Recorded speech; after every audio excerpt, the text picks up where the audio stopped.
Coming up on this week's edition of NCBA's Cattlemen to Cattlemen.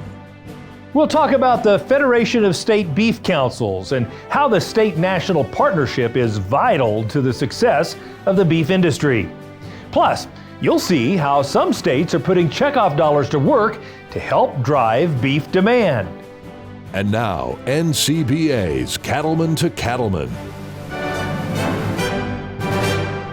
Hello and welcome to Cattlemen to Cattlemen. I'm Kevin Ochsner.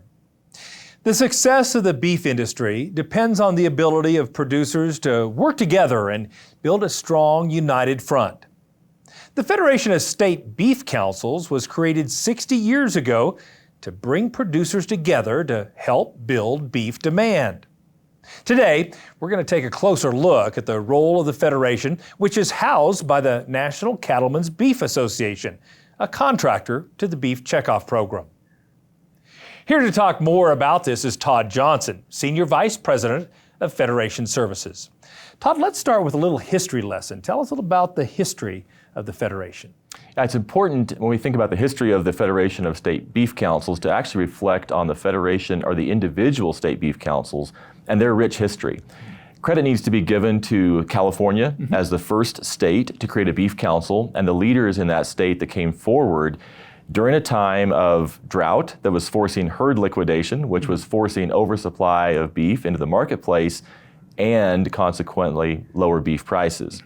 So California leaders from all sectors of the industry, cow-calf and feeder, to the packers, the retailers, and even food service operators, came together and created a 10-cent per head voluntary checkoff program that was hopeful to generate $100,000 for their first advertising campaign.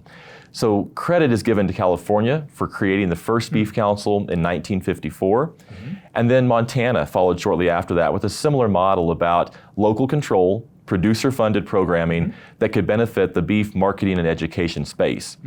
Since that time, in the early 50s, several other beef councils were created, and eventually, through the Federation, became one group in 1963. And that was a division of the National Livestock and Meat Board at that time. Sure. So tell us who all is involved in the Federation today and how do they get involved? Every state is involved, and that's the beauty of the Federation. And it's really in two specific ways. There's a staff component of this where state beef council staff from across the country are coordinating literally on a daily basis, and they're executing programs on behalf of the beef checkoff in their state and across the country. Then there's the producer side, which is really the governance of our organization. So every state that invests into the Federation brings with that representation from their board to the national board, which then oversees programming. So what do you see as the primary benefits of this multi-state effort? It's really two-pronged. I think it's coordination and it's leverage. I say coordination because when we see state beef councils working together collectively, we have a lot better impact. Let's take, for example, the recent release of the Beef as a First Food nutrition-based research program that helped consumers and health influencers understand the value of beef as a weaning food for babies. When all the state beef councils are pulling together on a coordinated program, the consumer and that influencer is hearing a consistent message across the country. So we've really got a strong coordination role to play. And we also have leverage of producer dollars because we're doing things collectively and we're not recreating the wheel. So we're able to leverage those dollars, which are scarce, as valuably as possible. That makes lots of sense to me. Now, you've mentioned the governance several times in terms of being led by a set of producer leaders, volunteer producer leaders. And I'm curious, you all get lots of proposals for lots of different ways that we can build beef demand. How do you both evaluate those proposals and then ultimately identify the success of those proposals or evaluate the success? Yeah, I want to keep going back to the state level because it's really where it starts. And we're so fortunate that amongst all the beef councils across the country, there is approximately 700 producers collectively serving on those state boards. Wow. So the decisions to invest in programs start there. They start at the state beef council level. And that's an opportunity for grassroots input, expertise from the local level to guide programming through the system. The great thing that the checkoff provides, of course, is a return on investment study every year. And that program is done to look comprehensively at the checkoff. We know that the role of state beef councils plays a significant impact on that. And we find any time we can coordinate and look consistently at what we want to deliver, we're able to be more successful. You know, a lot has changed since the 1950s and 60s in the beef industry. Why is the Federation of State Beef Councils so critical to the beef industry today in 2023? You know, as I think about the proud history of our industry, that pride is based on independence and autonomy, and farmers and ranchers and dairymen and feeders, they're all doing the production system in the way that works best for them. I think the Federation has a strong role to play in bringing the consumer-facing work together with a common plan. So depending on where we come from, what part of the country or what industry segment, we're going to see the production side look different.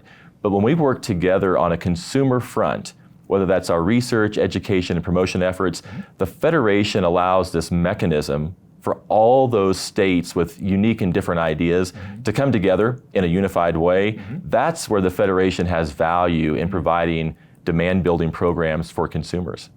And I, for one, believe you all have been very successful. Thanks for all the work you do. We appreciate it, and we're so grateful for the support and the leadership of producers across the country. Absolutely. Do you want to learn more about the Federation of State Beef Councils and its efforts to build beef demand? Just visit the website, ncba.org, and click on the Federation link. So how exactly do state beef councils benefit from their partnership through the Federation of State Beef Councils? Here's Cattlemen to Cattlemen's Kate Maher with more details. Thanks, Kevin.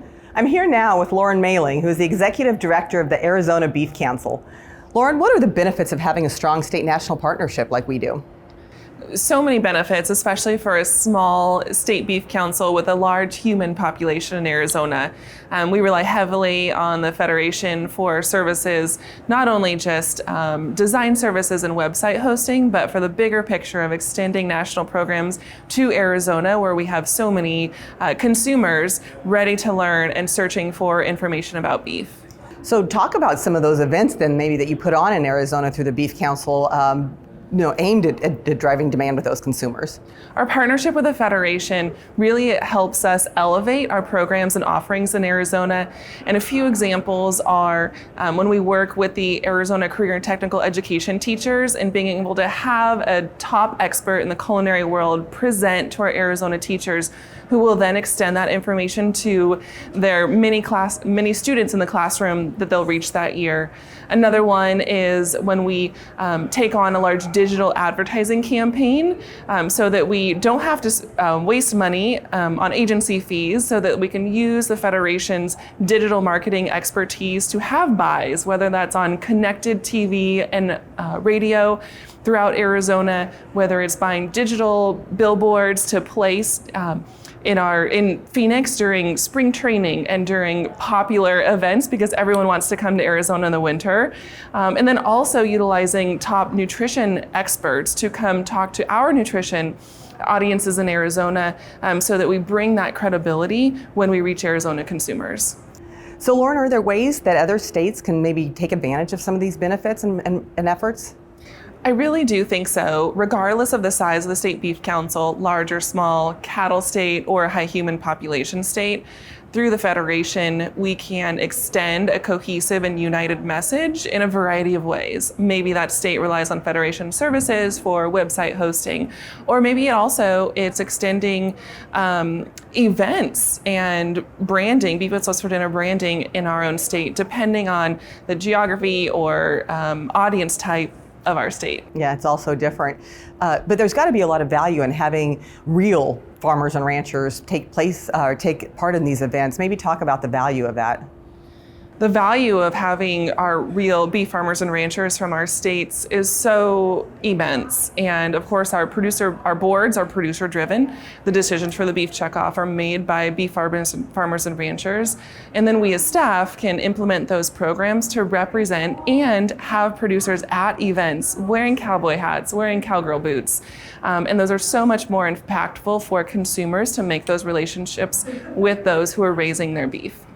So as a state beef council, how important is the Federation to the long-term success of the beef industry, not only for those farmers and ranchers, but then also for the consumers of beef products? Those who started the Federation of State Beef Councils 60 years ago had true vision in unifying an effort in beef promotion and education across the country. So I'm so thankful to those who had that insight 60 years ago, and moving forward to the next 60 years, we beef farmers and ranchers utilize the most efficient and effective technology as well to share beef messages and ensure that beef is the most preferred protein in the world. Well, thank you for being here and chatting with us, and thank you so much for all your efforts and the work that you do in that regards. Thanks for having me. Kevin, back to you. Thanks, Kate. Still ahead on NCBA's Cattlemen to Cattlemen, you'll see how one state is putting checkoff dollars to work to build beef demand. Stay with us. We'll be right back. Bovolus Nasalgen 3 offers young calves unrivaled protection against devastating respiratory diseases, including IBR, PI3, and BRSV. And it has a unique blue shadow, so there's no second guessing which animals have been vaccinated. To up your protection, choose Bovolus Nasalgen 3 PMH, the first and only intranasal that protects against viral and bacterial pneumonia. Talk to your veterinarian and visit nasalgen.com to learn more. CattleCon 24 is marching onward to Orlando, January 31st to February 2nd, 2024. Have your say in the future of the industry, network with fellow producers, or connect with friendly faces. Plus, the NCBA trade show will be on site with over 385,000 square feet of the latest and greatest in the cattle business to help your operation stay competitive and sustainable. Learn more at convention.ncba.org.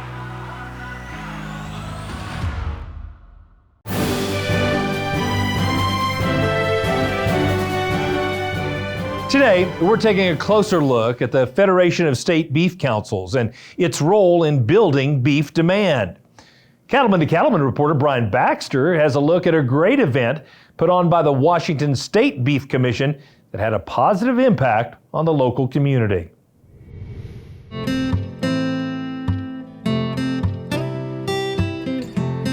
The line of cars kept getting longer in Spokane, Washington as people rolled up to get boxes of food.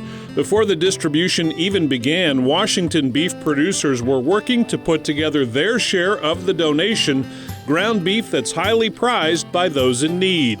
The program, supported by the Washington State Beef Commission and the state's beef producers, is called Beef Counts. Beef Counts means to me that we're, as a Washington beef community, providing safe and nutritious beef to our neighbors in need. Yeah, so it's a wonderful partnership. Beef Counts, the ranchers, Rose Hours, everybody comes together and works really hard to get good nutritious beef into the hands of some really needy people. The folks who have been in line here for like 3 hours, they just love seeing those chubs that they get with the other food that we distribute today. It's a wonderful partnership. Most of their studies show that the people in need, one thing they don't get in their diet very much is lean protein. So that's where AgriBeef, our beef company, comes in to donate all the beef to it, whether it's ground beef chubs or beef roasts. That's the one thing that's missing in most food banks across America, and that the people in need really desperately need. So the Beef Counts program is one of AgriBeef's favorite programs to be a part of. It got started about 14 years ago in Idaho. We were donating to the Idaho Food Bank, something that we'd done for years and years, and we were talking with the CEO, Karen Falk, and she let us know that getting high quality protein is one of the hardest things for them at the Idaho Food Bank. And so we thought, being in the cattle industry, being in the beef industry, that's really something that we could be a part of. And so we ended up developing the Beef Counts program with her and the Idaho Beef Council and producers throughout the state. From there, we brought it to Washington. Washington's beef community has had the Beef Counts program in place since 2010. In that time, more than $1 million have been donated, and more than 2.5 million servings of beef have reached Washington families in need. So we've got ground beef being distributed today. That's one of the staples that we produce at the Washington beef plant. That enables people to be able to use it in many different recipes, and it's a lot easier from a standpoint of cooking up a meal, easier than roasts and those type things. Ground beef seems to be a bigger hit just because of its ease of use. At an event like this, mobile markets, we get anywhere from 250 to 350. The beef counts one, we have more people show up because they know they're going to get the beef. I'm guessing today we'll serve about 350 families. So that beef is part of a box of food that'll have a lot of produce in it, maybe a nice pie, lots of other nutritious food. So it all works together to give folks a really good handle on some good meals. I think whenever you are part of a community that can give back, and in such a meaningful way to give food, why wouldn't you? And folks in the beef and ranching communities, they choose to do this. They have a lot of choices in how to give back, and they make a choice to do this and sign up for it. And they don't it's not just about the fact that they're working hard to provide the beef, but then they come out and they hand it out as well, and it creates this full circle that's really special. You don't see that all the time. KREM TV2 is one of the partners in the Beef Counts program, using their broadcasts to let their viewers know about Washington beef producers and their efforts to raise quality beef and serve the community. Hi, I'm Casey. This is my wife Wendy and my 4 boys. We cattle ranch here in Ford, Washington. As local ranchers, we care for our cattle and the environment. And we care for our neighbors through Beef Counts. Beef Counts is Washington's beef community, united against hunger. Your St. Helens beef purchase at Rosar's this summer will help provide nutritious beef to families in need, in partnership with Second Harvest. Buy beef and fight hunger. So our program runs from Memorial Day to Labor Day every summer. 10 cents of every pound of beef sold at Rosar's goes towards funding or helping fund this organization, this partnership, up to $50,000 in partnership with AgriBeef and the Washington State Beef Commission, the Washington Beef Community, CREM 2 News, Second Harvest, and so we all work together. Not everyone in line knows what will go in the food box they receive that day, but when they see ground beef chubs are a part of the donation, there's a nearly universal reaction. It's overwhelmingly gratitude. People are so thankful. People are just ecstatic. It feels like, it's just gratitude. I don't think I can come up with another word. It's just the fact that, you're getting the variety of food that we're giving them. And let's face it, we've all been in a place of need at some point in our life. So to see the gratitude, the joy, the thankfulness, it touches you. I have been on beef distributions where people have cried. They're so excited. I'm not overstating. They are so excited to get something that they can give their family that normally they would not be able to afford, and it's just not in their budget, and they can go home and make that, and it is a big deal, especially so many folks with kids as we're starting school, and to be able to go home and feed them something that is healthy and that they can craft a whole dinner out of, it matters. They give us a very big thank you, and we always remind them, thank us, but we're just kind of the middleman. If it wasn't for the beef producers, we wouldn't be able to do that. As we were talking earlier, there's often kind of an emotional tug-of-war that goes on inside you at these. You see the need, you look at people's faces, they need this food. So that's kind of heartbreaking, but then when you hand them that box of wonderful food with the beef in it, that's heartwarming. So really, it's an emotional tug-of-war, but at the end of the day, you're helping people. I get a little emotional about that part. As each car is loaded up, Washington's beef community knows that at least on this day, beef is what's for dinner. In Spokane, I'm Brian Baxter reporting for NCBA's Cattlemen to Cattlemen.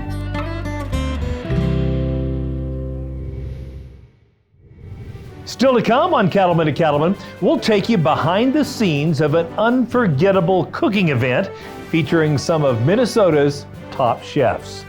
Stay with us. We'll be right back.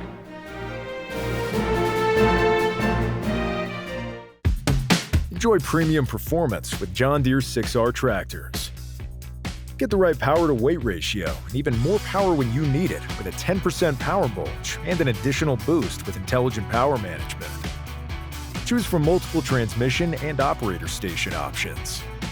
Blow out chaff with the reversible fan. Work faster and better with John Deere integrated technologies. Ask your John Deere dealer about our 6R tractors. This beef quality assurance tip is funded by the Beef Checkoff. Hi, I'm Courtney Gray, the Director of Marketing and Industry Relations with the Pennsylvania Beef Council. A large portion of my job is on the farm with producers, helping them to obtain beef quality assurance certification. But another part of my job is working every day with consumers who have questions about the beef that they are purchasing in the grocery store. My tip for you today is to obtain your beef quality assurance certification. I understand that many of the tips that are in the beef quality assurance program might be things you've already implemented on your farm or ranch. The importance of the certification process helps us when we're talking with consumer audiences to show your commitment to basic things on your farm. Things like good animal husbandry, quality animal care, and ensuring that the beef that ends up in consumers' hands is of a high quality product. It's never been more important for us to have that story to tell. I hope this has encouraged you to want to obtain your beef quality assurance certification. You can find out more by visiting bqa.org, which will help you find the location for an in-person certification near you, or you can take the online modules and complete the certification from the comfort of your own home. BQA, the right way is the only way. The Beef Quality Assurance Program is funded by the Beef Checkoff.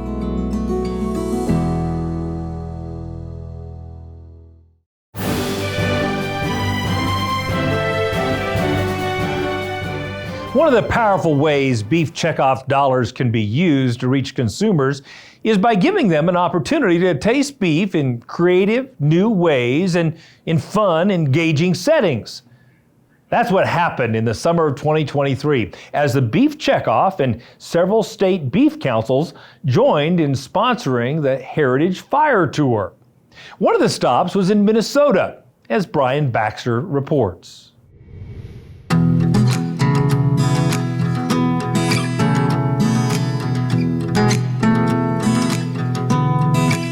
Just outside the Twin Cities in Minnesota, the grounds were packed with people lined up to taste a variety of foods, including creative beef dishes. This was the first stop on a unique farm-to-table event called the Heritage Fire Tour. The Heritage Fire event is a perfect example of an event that we want to be a part of, where we can connect, the farmer and rancher that we work for to the consumer that are consuming the product, that are enjoying what we're raising. So we know the job we do, and we can talk amongst ourselves really easily, but it's great to come to these events and really witness what folks are doing and really just get a feel for the things that those consumers of our product are curious about, what they're enjoying and what they like. We're just really excited for being here today, working with Minnesota Beef Council, and we've met a lot of farmers around the Twin Cities that have very nice quality meats and farming and technique, and we're very excited to be here today to show it off and partner with them. How would something like this event today get sponsored if we didn't have the Beef Checkoff? And I do believe that it takes, this face-to-face interaction to really win over that consumer, and those things are really critical. Of course, here we have about 1,000 people eating and enjoying beef, having conversations with local producers and producers from across the country here to talk about how beef is being raised across the country. The Heritage Fire Tour really started as a celebration of the farm-to-table movement. The chefs wanted to be able to use other proteins, and especially they wanted to be able to use beef. And so the event really expanded as a way to showcase social and environmental sustainability and creative cooking with beef. In addition to serving up creative recipes and connecting with consumers, the event in Minnesota saw the debut of a new Beef Checkoff-funded documentary series, Cattle Calling. Ranching, to me and my family, is a way of life. It's what we love to do, and we've done it for a long time. When you work in a family business and you work on a family farm, it can be very challenging. Where am I going? We're gonna go to the pond and bring him this way. Well, I don't know where the pond is, but all right. You got to step out of the role of dad or grandfather because you have a business to run. Can't stand still. Have you figured that out yet? My dad is a very hard worker. I don't know that he'll ever retire. Determined. A little stubborn. Oh yeah, a lot of stubborn. He's very methodical and a very analytical business owner. He loves his cattle like they're his children. They're not only his business operation, but they're his livelihood. So this is the debut. This is the #1 stop, I believe, of 3. This is pretty special to me as it's my family being debuted here on Cattle Calling, but it can be any one of our ranches, and that's what we have to do. We have to be able to tell our story. This puts a face to the producers, and it shows consumers where their beef is coming from and the people that really work every day tirelessly to have the utmost animal care, sustainability initiatives, and really produce the highest quality protein for people. I thought that the documentary was just really, really great to showcase at this stop 1 of this heritage tour. Telling the Bertram family of just what they're doing and what they're doing to their connection to the cattle and the land, and then their family story all the way through. It's just absolutely powerful.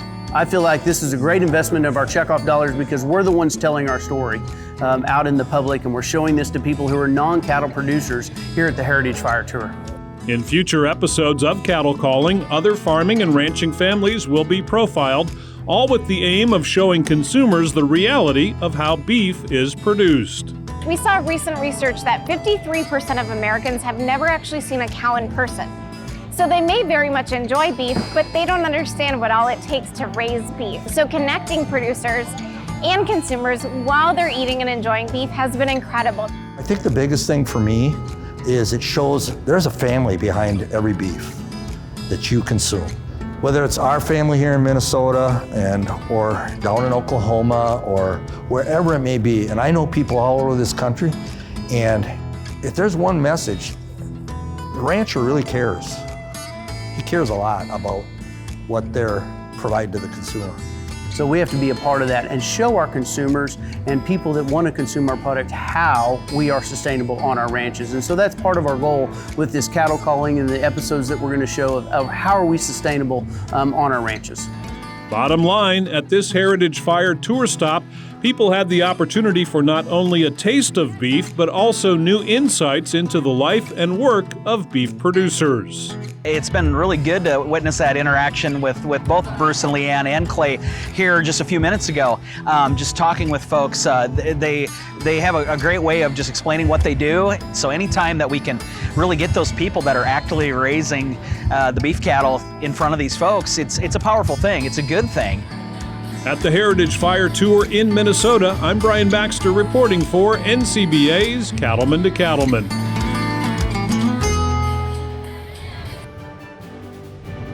Still ahead on Cattlemen to Cattlemen, we'll look at how the Federation of State Beef Councils is making sure the industry is meeting the needs of consumers by producing a high-quality product. That story when we return.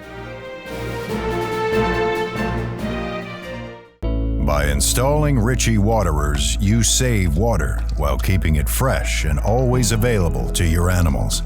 You protect the land by keeping natural water clean and soil healthy. And you conserve power because they're energy efficient. We're committed to helping you create a prosperous, sustainable, and regenerative future. Because we know, like you know, that every saved drop matters. Ritchie, fresh water for life. Are you concerned about the impact government policies could have on your cattle business? One way to make your voice heard in Washington is by joining NCBA. When you join, you'll be part of the nation's oldest and largest national cattle industry organization that has a professional team working in Washington, D.C. on issues that matter to cattle-producing families nationwide. Don't stay on the sidelines. Make your voice heard by joining NCBA today at the website ncba.org.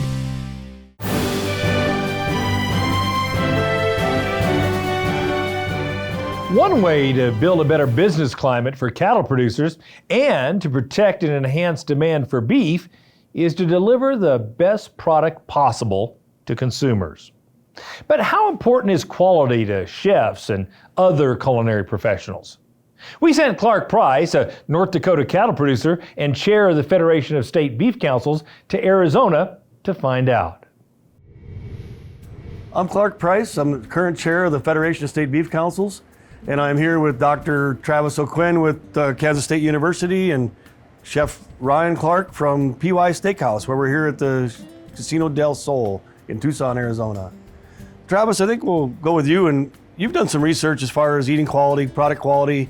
What have you learned when it comes to the consumer's eating experience? Absolutely. We've done a lot of research related to consumer preferences for beef and how eating quality impacts that. When we look at that, it's really changed over time. It's been very interesting to see how consumer preferences for beef and how what they're putting emphasis on have changed.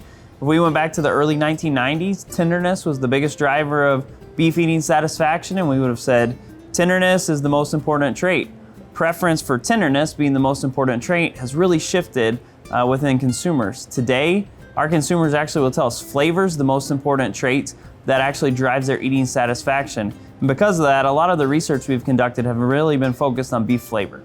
Interesting. So Chef Ryan, you're the one that puts the flavor into flavor.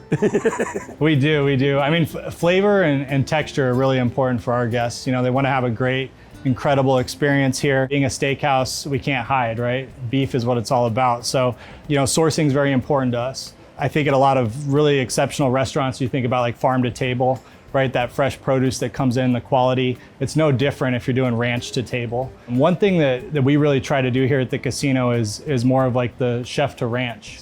Our guests are really excited to hear about beef, where it comes from, the sustainability behind it, and our sourcing. Yeah, and it's really became, pretty important to our consumers today, right? To know where their food's coming from. I mean, they all kind of have an interest in what we do because most of them don't understand the ranching business. We've come a long ways in the last 30, 40 years on how we produce this product for our consumers to eat. And they've told us they want the high quality stuff. Yeah, that's one of the things that we've found in a lot of our research is that if you're going to say, what can we do to increase eating quality overall? Well, for the most part, the magic bullet is marbling. There's really nothing we can do to make a more juicy, flavorful eating experience than have a high degree of marbling within those beef cuts. Chef, I had a question for you. When you get beef in and you're looking at a fresh cut of beef, what exactly are you looking for that your consumers seem to be really craving in those products?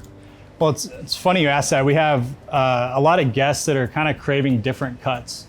So we're working with ranchers and butchers in town to get different cuts that you don't see on an everyday steakhouse. But it's really cool to have like a cool out on the menu or a hanger steak or a braising meat that maybe somebody hasn't had before, like a nice beef shank. From a producer standpoint, it's important for me to know that the product that I'm producing is the product the consumer wants. And ultimately, that's what it's all about. If the consumers have a good eating experience here and one of these wonderful steaks, it brings them back for more. And that's what ultimately drives a lot of demand. This end product, this interface between the consumers and what these great beef products hit the plates and meet their expectations for eating quality. That's what brings them back to the table for more and ultimately helps producers like you drive demand. That's exactly right. I mean, food brings people into restaurants, right? Hospitality, in my opinion, brings them back.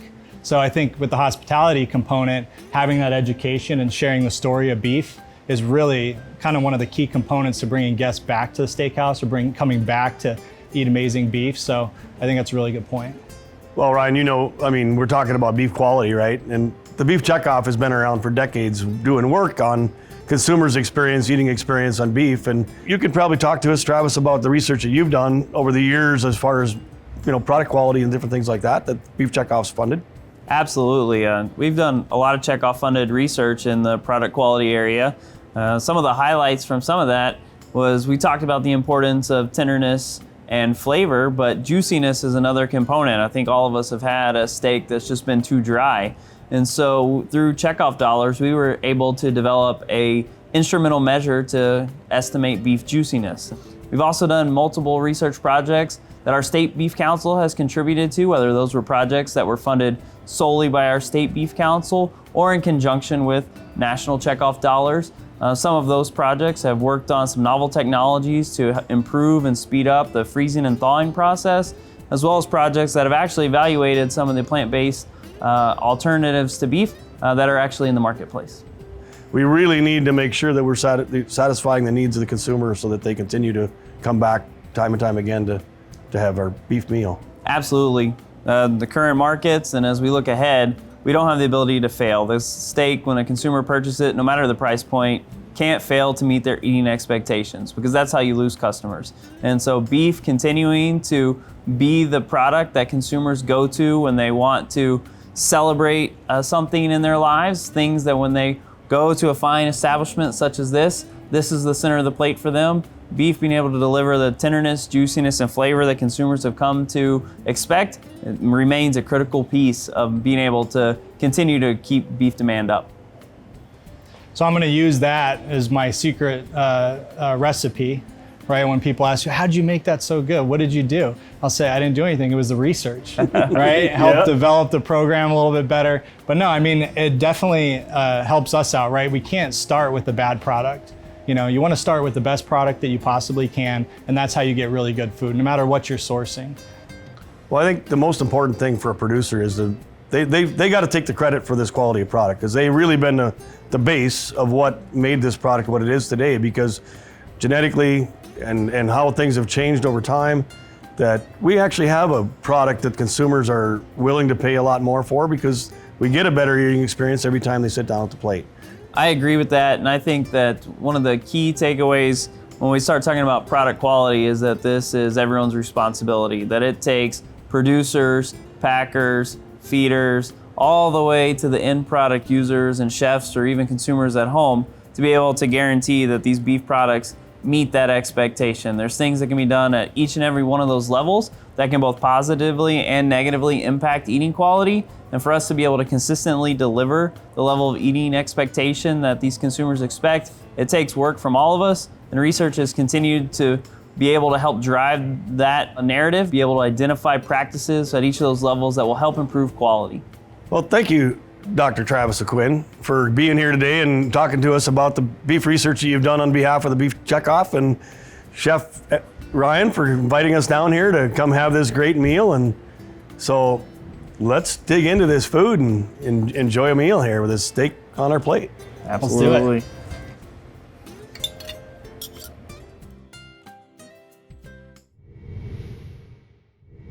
There can often be a disconnect between cattle producers and consumers, which is why there's value in teaching people at a young age where beef comes from and the role it can play in a healthy lifestyle.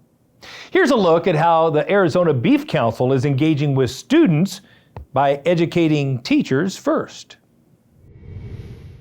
For the past several years, the Arizona Beef Council has hosted a session during the Arizona Career and Technical Education Summer Conference.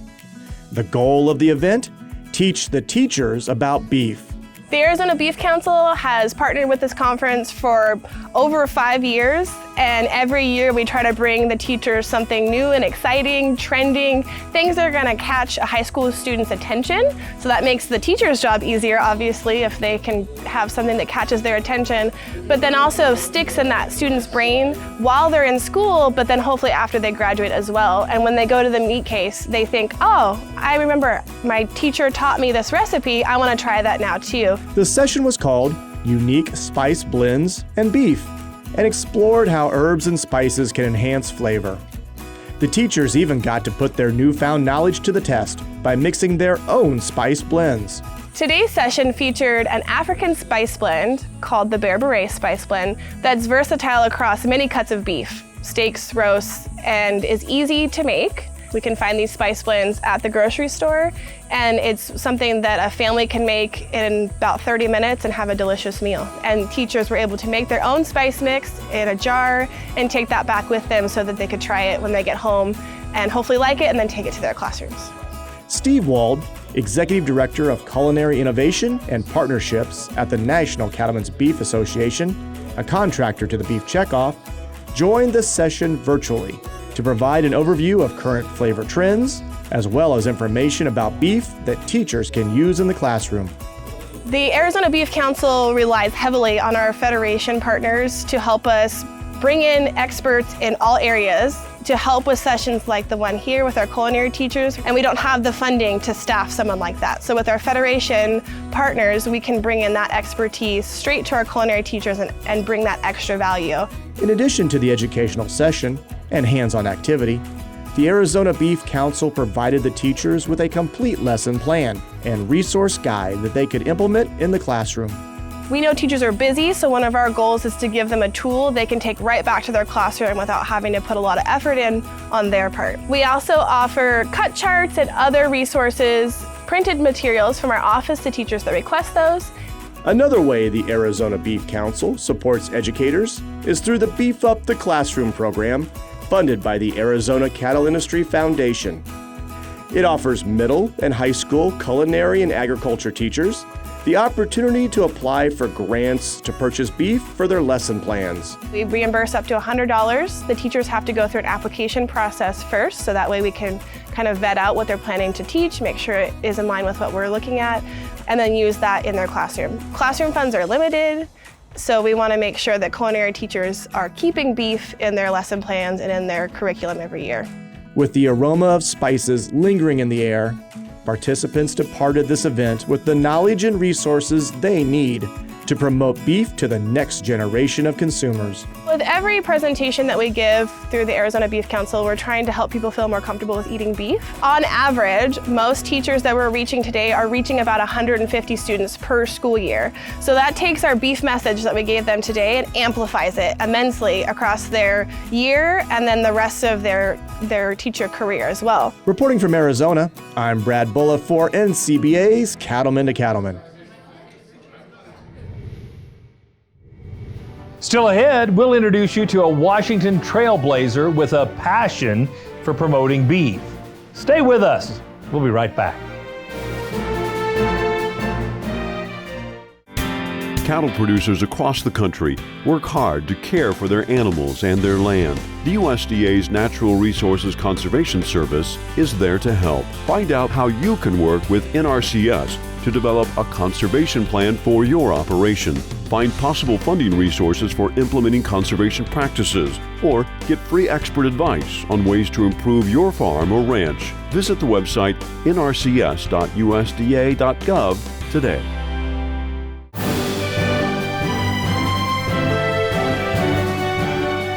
The beef industry needs people who are willing to talk to consumers and answer their questions about how beef is produced from pasture to plate. That's why the checkoff-funded Trailblazers program is so important. Each year, a select group of beef industry advocates are chosen to receive specialized training in order to become expert communicators, excel in media interviews, and engage with consumers on social media platforms. Wendy White talked with Sam Casio, one of the 2023 Beef Trailblazers, to learn more about his background in the beef industry. When I was 18, I immigrated to the state of Washington. I was born in Mexico originally, came to California when I was about 15 years of age. And when I moved to the state of Washington, I started working at a feed yard, just as manual labor. Started learning everything, and that never stopped. I moved to a different feed yard 3 years later, and worked my way up to general management. At the end of that management position, I had 7 feed yards under me and about 130 people. And then 2 years ago, I decided to start my own company. And now I own a company called Back to Basics Consulting. So I do consulting with other feed yards to help them not forget the basics, basically, because I believe the basics help people and cattle. Sam, how did you get started advocating for the beef industry? Well, as a leader of people, I felt it was my responsibility to represent them and go out there and tell a story. Simple story of people gaining opportunity in our industry. Also to tell them that we consume what we grow. And it's such a fulfilling job to grow food for people. I just want to tell people what we do, how we do it, and then I want people to make their own decisions, and I just want them to know that it's safe and that it's grown by families. It's not factories, it's not a bunch of machines, It's a bunch of us humans with our families that work on these ranchers and feedlots and dairies and farms. Sam, what's been the value of the Masters of Beef Advocacy program, and how did it help give you the tools and resources to share your story with others? Well, I think anytime the beef checkoff dollars help guys like me get organized and get to know each other better so we can learn from each other, so we can expose the world to what we do truly in this country, because you don't grow beef the same way in every area. There's different cultures, there's different climates, there's different breeds. And what has helped me the most is to learn that there's a lot of different ways to grow beef. And I just think it's such a great product, and we should get together and celebrate it together and be able to tell people that what we grow is safe. The beef checkoff always helps on this regard because it's about just telling our story. Recently, you've been named as a trailblazer in the new cohort. And so how has being named a beef trailblazer helped you share your message with a wider audience? Well, that just gives you, is another step up from the Masters of Beef Advocacy. It exposes you to more knowledge. It allows you to travel and go learn other areas. Like in 2 weeks, we have a get together in Colorado, and we're gonna go through feed yards, ranches, dairies, and we're gonna learn together a lot more. And I've always told people, you know, as a leader, you want more eyes on it, you want more ideas, you don't want just one person deciding what their idea is. And I think the Trailblazer program really helps with that. And it's really an honor to represent an industry that is giving me so much. Do you have any advice for other farmers and ranchers on how they can share their own story? I can tell you, being from a third world country, there's plenty of people in the world to eat our beef. Our beef is necessary. It saves lives every day. It's easy for us Americans to sit here and say that it doesn't, but it does in the world. So I think we don't need to confuse that message and just go out there and tell people what we do, and tell them how we do it, and tell them how we consume it for Thanksgiving, for Christmas, how we, in my culture, Hispanics, how we consume it every Saturday on a carne asada, which is such a big deal for our culture. Tell more people that. Produce more for us. And I think that we just don't need to fall into the politics of our society, because beef at the end of the day is food, and food should not separate us. I mean, we all need to eat. Anyone with an interest in promoting the beef industry is encouraged to enroll in the Masters of Beef Advocacy program. There's no cost to participate, and you complete the program on your own schedule. Just visit the website beefitswhatsfordinner.com/Masters of Beef Advocacy. We'll be back to wrap up our show right after this. Stay with us.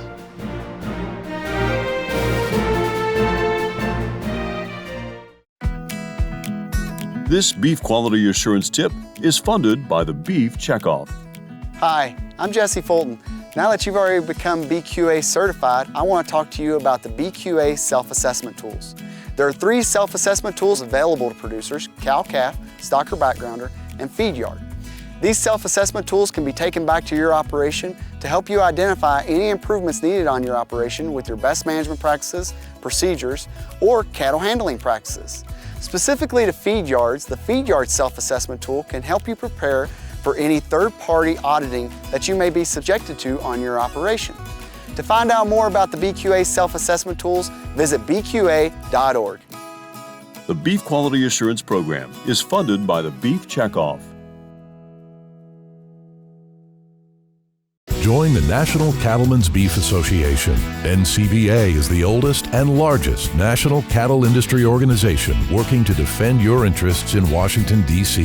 And there are big benefits to being a member. You'll get news you can use in the National Cattlemen, email updates in the NCBA Beef Bulletin, plus big discounts only for NCBA members. Join by calling 866-233-3872 or online at ncba.org.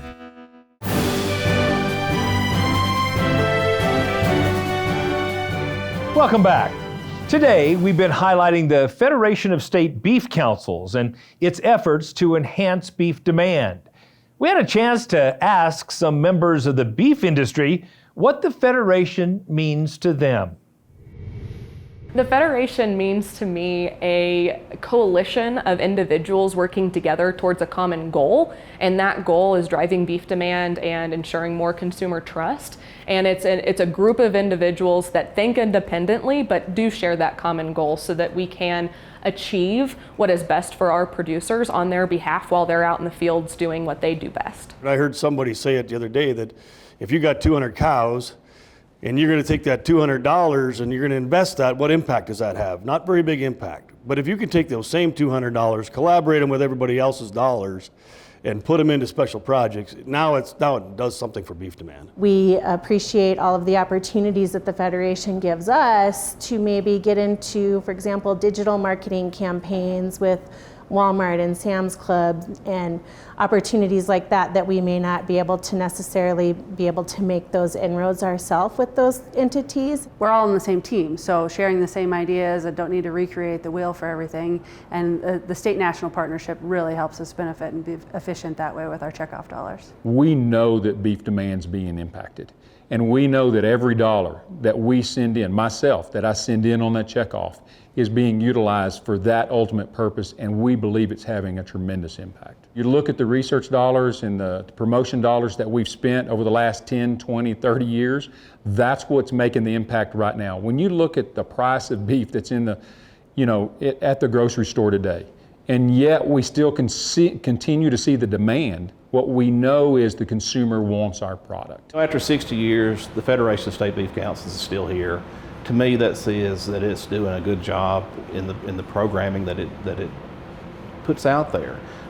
You don't hang around for 60 years unless you're doing something right. And so it's just the value that it provides to our industry, to our producers, and I'm excited to see what the next 60 years brings.